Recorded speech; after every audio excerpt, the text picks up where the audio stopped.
After the Chinese Civil War ended in 1949, many KMT soldiers were stranded in northern Thailand.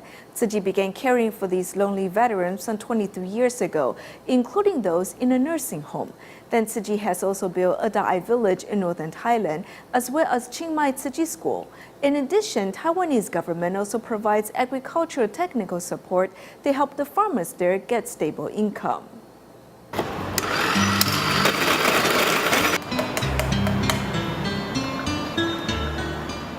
A cup of handmade coffee inspires this woman to tell a remarkable tale.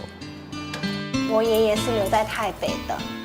My grandfather stayed in northern Thailand, where he led the Thai military to fight in Pathan. 然后到帕党山那边打战。 Sen is a descendant of military living in Thailand and Myanmar, the granddaughter of Sen Ja-en, commander of the 195th Army Division. She opened a cafe in 1993 called the 93rd Division Coffee. Even if she has been separated from war by 2 generations, the memory is still engraved in her mind, as she will never forget the blood and tears.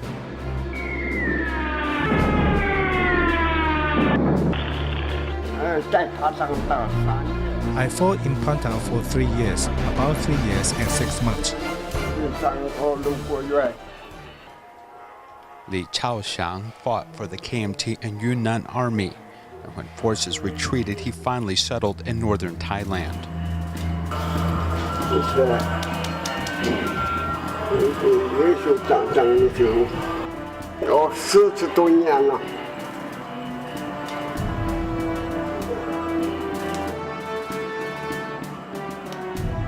For 40 years, he has only been accompanied by his comrades. With the passage of time, there are empty beds as only he remains.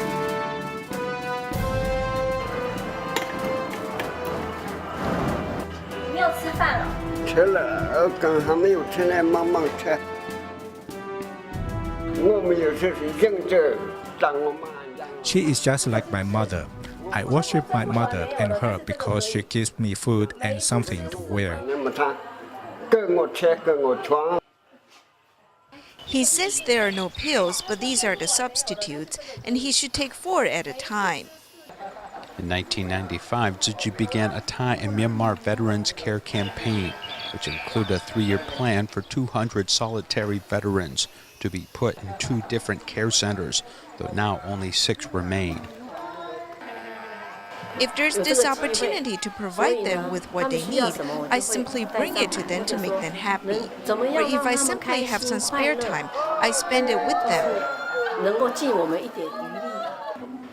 Going through the war alone, these veterans now cannot stop the advance of time. And just like the hills of northern Thailand, they have endured turbulent times.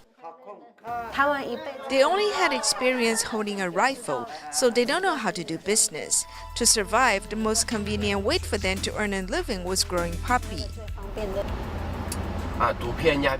These drugs and opium are imported to Chiangmai, so here we will do a check, as there are lots of police inspectors from Chiang Rai to Chiang Mai. Driving into the infamous Golden Triangle, northern Thailand, there are random inspections. Even though there's no poppy planted, there's a very serious feeling here. Now I'm looking through this telescope to see Laos and Myanmar. This is the border Thailand shares with these 3 countries, which are thought to be the center of the drug trade. But since the Thai royal family actively promoted the development of agricultural farms instead of planting poppy, this change in crop with higher economic values has led this area to become a popular sightseeing location.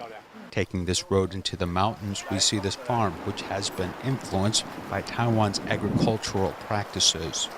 First, they do preparations, and then when it comes to grafting, they move it inside here, and you can see the work is very beautiful. Inside this greenhouse, one can see a lot of passion fruit. This variety is known as Taiwan's Tai Nong No. 1. Our previous technology used 2 buds, but 2 buds grow relatively slowly, which is a problem. So Taiwan introduced us to 1 bud, which we have to use 1 bud, which is enough. Taiwan and Thailand's agricultural exchange has been in place for more than 40 years. The Thai Royal Project Foundation was created, later seeking Taiwan's technical support. to replace drug production in the area. I think it's useful because it is helping the poor opium farmer from getting rid of their crop and become very rich.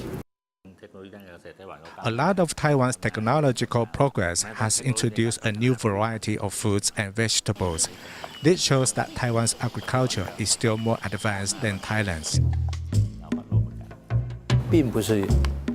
Giving financial support isn't the most important thing, as promoting friendship and bilateral relations and providing access to Taiwan's agricultural technology.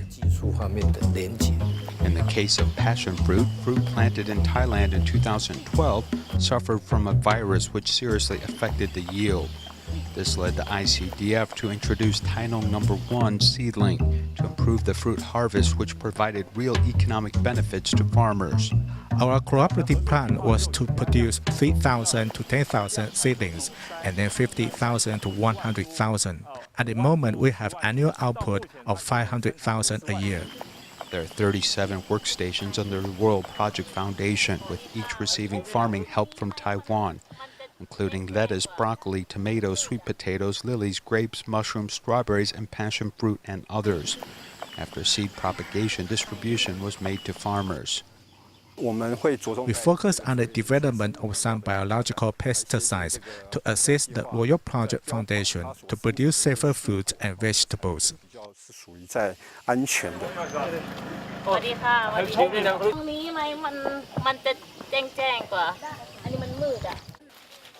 This young couple's orchard has Tainong No. 1 passion fruit, with each fruit containing a special wish.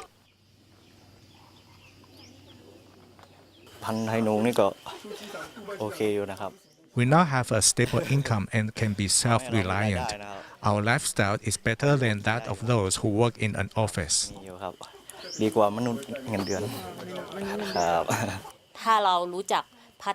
If you're learning while you're doing it, you can make improvement and get better and better.